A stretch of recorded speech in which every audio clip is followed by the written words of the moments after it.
今年係馬年，校長祝同學仔馬步穩健，一步一步打好學習基礎。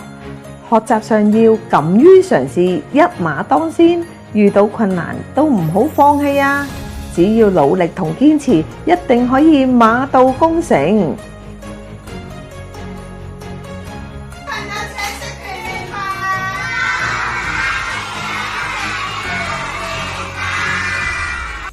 新一年，讓我哋馬上行動，迎接一個充滿成長同喜悅嘅新一年。